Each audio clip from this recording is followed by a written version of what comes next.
let's have a look at this curious cartridge that I found on a flea market.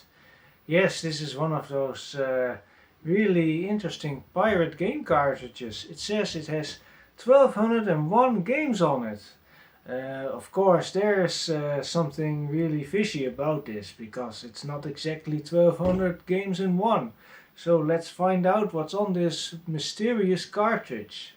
So let's pop that sucker in. There we go. 1201. Let's find out.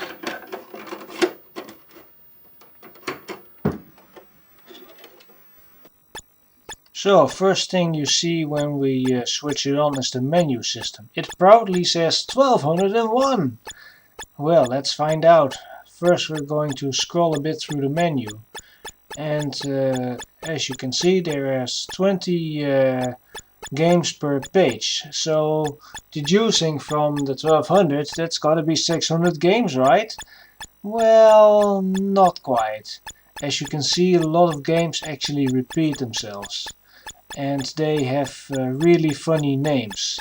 For instance, the copyright notices of all the games have been removed, and a game like Duck Hunt has been renamed to Duck Shoot, which is of course a rather generic name. And a lot of these games are, well, variations.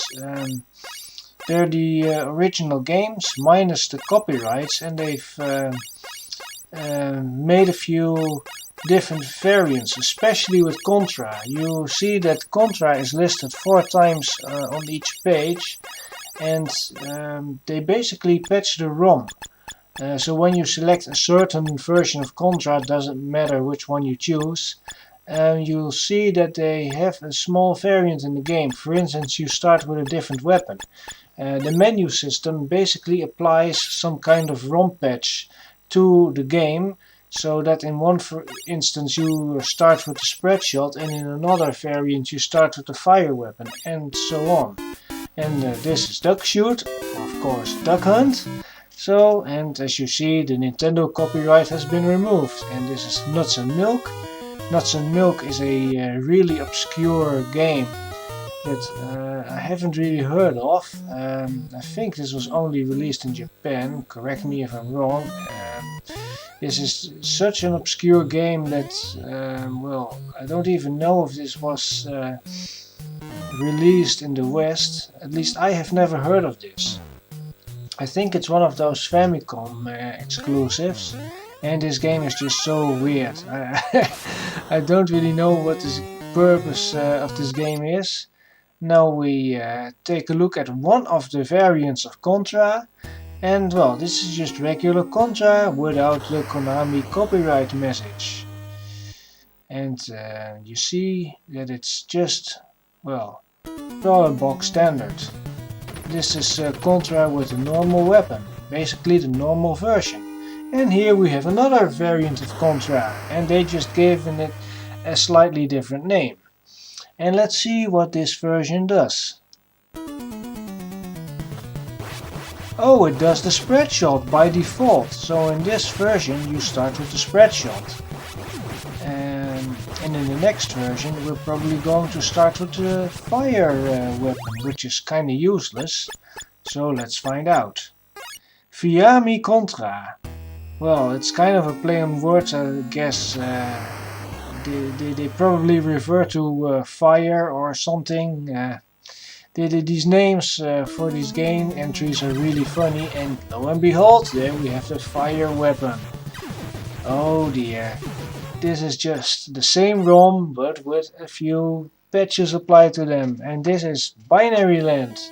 This is a weird game. I've never heard of this one, and I've never played it or never seen it. I don't know if this is a pirate game originally, or whether it is one of those obscure Famicom exclusives. But yeah, this game is too weird to describe. I also don't know what the purpose of this game is. It's something to do with 2 penguins.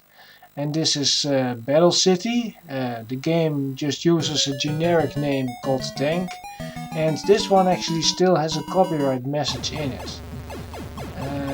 I'm not really sure if this game was an original Nintendo game or whether it was a pirate production. I have no idea really. Okay, let's do a little research of how big that pirate multicart really is.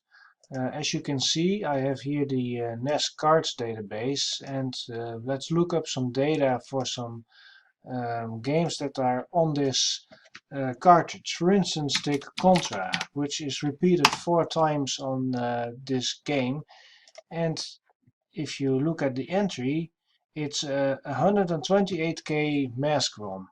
Well, if they duplicate that ROM 4 times, that would already be 512K, which would be a lot. So I think they just have it on there only once, and the different variations that you see just point to the same ROM file, and they just patch certain memory addresses as if it were a Game Genie. Oh, what about Duck Hunt? Duck Hunt is also one of the games. And Duck Hunt is actually very typical of the games on there, because most of the games are 24 kilobytes. Duck Hunt and many of the other games consist of a 16K mask ROM plus an 8K mask ROM, and this also applies for a game like, for instance, Popeye. Popeye is also typically 24K in size, as you can see here. Or what about the smallest commercial NES game ever released? That is Galaxian. That is by far the smallest game. It's only 8K. As far as, oh, or maybe it's 16K. Well, it doesn't say that the ROMs are combined. No, I think it's actually 16K. So I have to correct that here. But even with that correction, it's still very small. So here I have a list of the unique games that are on this cartridge, and I've listed the size of each game. And as you can see, Contra is actually the biggest game on the cartridge, and the other games are all really small games that, well, all fit within the Nintendo NROM system, which means they are games that don't use any memory mappers. They're so small that they don't need any memory paging.